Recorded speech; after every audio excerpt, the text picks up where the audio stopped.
আজকে ক্যামেরাটা অনেক দেরি করেই অন করলাম। টিফিন খাওয়া গেছে, অনেক কাজ হয়ে গেছে।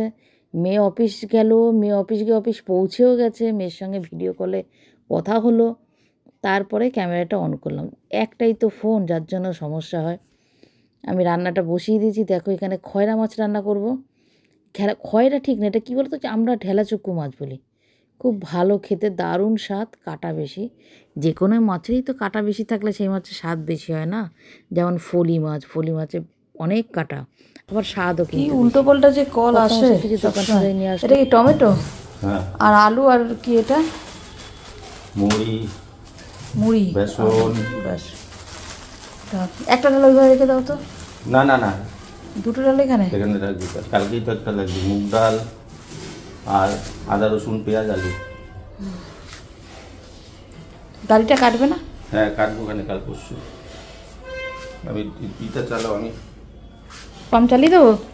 হ্যাঁ 12:05 গ্যাসটা ধরালাম। কাকিমা, বৌদি,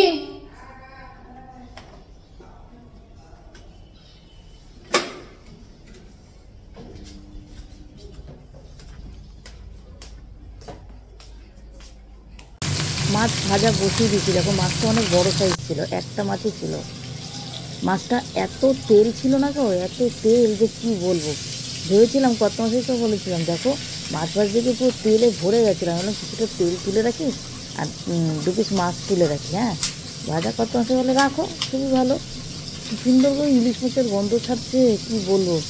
তারপরে দেখলাম না, মাছও আজকে, অন্যান্য দিন মাছ বেশি থাকে, কিন্তু আজকে যা আছে মাছ তোলা যাবে না। তারপরে তুললাম না, ওই মাছটাই রান্না করলাম, নলডোগরা শিম দিয়ে আলু দিয়ে রান্না করলাম। খেতে খুব ভালো হয়েছিল। কি কোনো মশলা দিইনি, কিচ্ছু না, শুধু কালো জিরে ফোড়ন দিয়ে পাতলা ঝোল। স্বাদও ভালো হয়। কথায় বলে না, ভালো মাছ হলে ভালো ঝোলও হবে, ঠিক সেটাই। কর্তামশাই এখানে বেরোচ্ছে, দেখো না না না, কর্তামশাই যাচ্ছে আমার মাকে আনতে। তো এখান থেকে ও খেয়ে দিয়ে বেরিয়ে গেল, স্নান করলো না, বললো এসে স্নান করবে। তারপরে আমি মাকে ফোন করলাম যে মা বলো তো তুমি কোন ঘরে শোবে। মা বললো কি আমি ঠাকুর ঘরেই শোবো, কারণ ডিভানটা একটু সরু তো তুলনামূলক, তা ঠাকুর ঘরে আমার সুবিধা হয়, ব্যায়াম করতেও সুবিধা হয়। তাই এইবার আমি চটপট করে ঠাকুর ঘরে চলে আসলাম কোনো রকমভাবে। আগে গামলাটা নামালাম, গামলার মধ্যে আমাদের রোজকার জামা কাপড় থাকে। দেখো একটু অগোছালো অবস্থা আছে, যখন যেটা মানে দরকার হয় আমরা টান দিয়ে নিই, তো তাড়াহুড়োর সময় পরে আর ঠিকঠাক করে রাখা হয় না। এবার এই চাদরটা তুলে তখন মানে সব কিছু থাকে আমার এই খাটের ওপরে। খাটের নিচে না সেরকম একটা কিছু জায়গা নেই।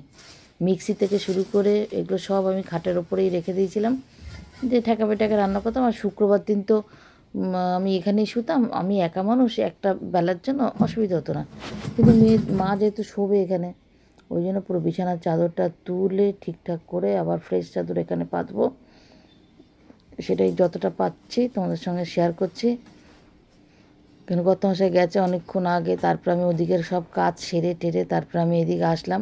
খুব আলতো আলতোভাবে, কোনো কিছু যাতে না ছোঁয়া লাগে সেভাবেই খুব হালকাভাবেই করছি। একটা সাইড তুলে একটা সাইডের চাদর পেতে আবার এগুলো সব রাখছি, নাহলে কোথায় কি ছোঁয়াছানি লেগে যাবে। এগুলো সব পরিষ্কার, কদিন আগে কেচেছি, শুধু ঝেড়ে ঢাকা দেবো। সংসারের জিনিসপত্র কি কম, তারপরে এত বছরের সংসার, বোঝোই তো। সব জিনিসই কাজে লাগে, সে একদিন হলেও কাজে লাগে। সে একদিনের জন্য আমি তো কার কাছে চাইতে যাবো বলো। তোমাদের দাদাভাই তো বলে সব ফেলো সব ফেলো, ফেললে হয়? তো এই চাদরটাই পাতলাম, পেতে এদিকটা পাতা হয়ে গেল, ওইগুলো ওই দিকটায় সরিয়ে ওদিকটা পাতবো। আর এই সমস্ত এই জামা কাপড়ের গামলা আর যতটা যা পারি আমি ওই ঘরের ডিভানে রেখে দেবো। এই বাড়িতে আসার পর জিনিসপত্র বেড়েছে, এখন যেন রাখার জায়গাও পাই না। পুরনো বাড়িতে আমার 2টো ঘর ছিল, 2টো রান্নার জায়গা ছিল। এখানে আমার 3টে ঘর, তাও দেখো যেন মনে হয় কম হয়ে যায়।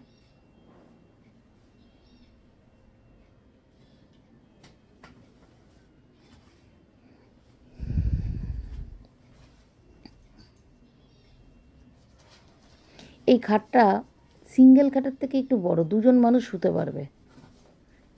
ভারী চেহারা হলে পারবে না, কিন্তু এমনি মাঝারি চেহারা হলে দুজন মানুষ ভালো মতনই শুতে পারবে।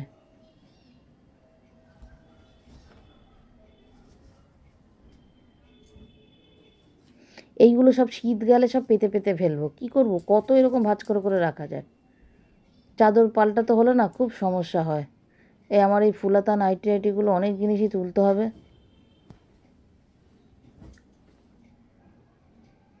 সব ঘরেই একটা করে আমার বিছানার সেট থাকে, ঠাকুর ঘরেও আছে।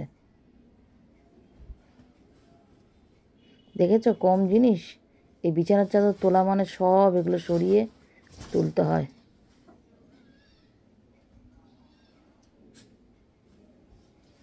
তো করে ফেলি এই কাজটা, চাদরটা তুলে ফেলেছি, চাদরটা রেখে দিই, আজকে তো আর কাচা হবে না।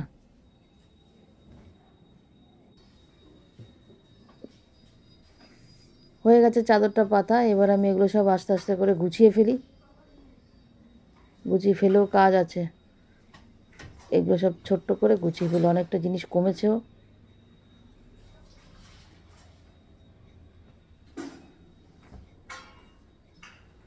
অনেক জিনিস খাটের তলায় ঢুকিয়ে দিয়েছি, কিন্তু ওগুলো খাটের তলায় ঢোকালে হবে না, কেননা আমার খাটের তলা সবসময় আমি খাটের ওপরে জিনিস রাখি, তো খাটের তলা পরিষ্কার রাখি, নাহলে ঝুল পড়বে, নোংরা, ওগুলো খুব সমস্যা হয়। নিচে ঢুকে ঢুকে পরিষ্কার।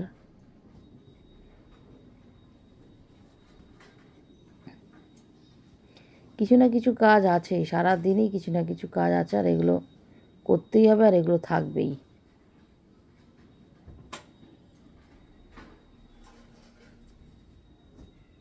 এই নীল ব্যাগটা আছে মার প্রয়োজনীয়, মার নাইটি টাইটি।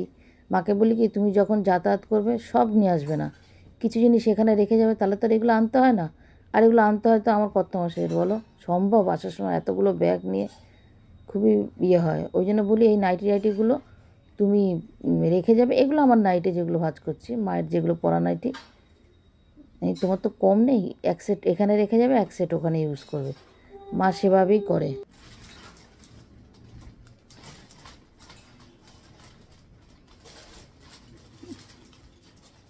এই প্লাস্টিকটাও মায়ের।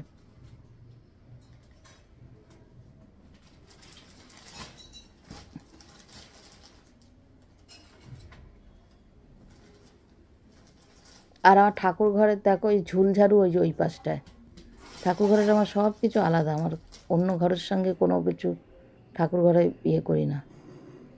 দেখো ফাইনালি সব পরিষ্কার হয়ে গেছে, সব সরিয়ে ফেলেছি, দেখে নাও।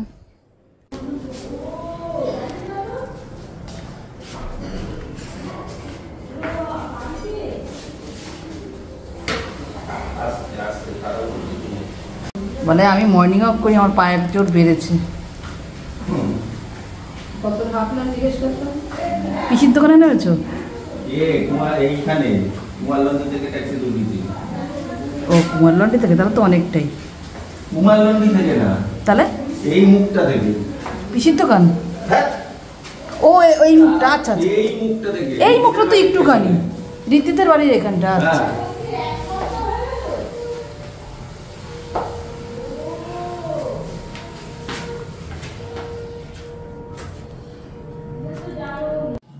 মায়ের জিনিস সব ঠাকুর ঘরে রেখে দিলাম।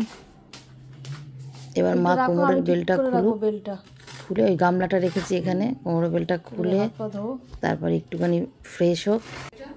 না না না না, আরশোলা মারশোলা উঠবে, দরকার নেই। ছোট ছোট আরশোলা থাক, ওরম কিচ্ছু হবে না। তাড়াতাড়ি করে খেয়ে নেবে সন্ধ্যের সময়, ঠান্ডা ঠান্ডা একটু আছে, অসুবিধা নেই। শো, এখন শুয়ে পড়ো, খেয়ে এসছো, শুয়ে পড়ো। একাদশী অনুকল্প পেয়ে এসছে, তো অনুকল্প কিছুটা নিয়ে এসছে, পরে সন্ধ্যাবেলায় সেটা পাবে। এখন ভিডিওটা বেশি রাত বলবো না, করে ভিডিওটা খায় না। আজকের মতন এখানেই শেষ করলাম।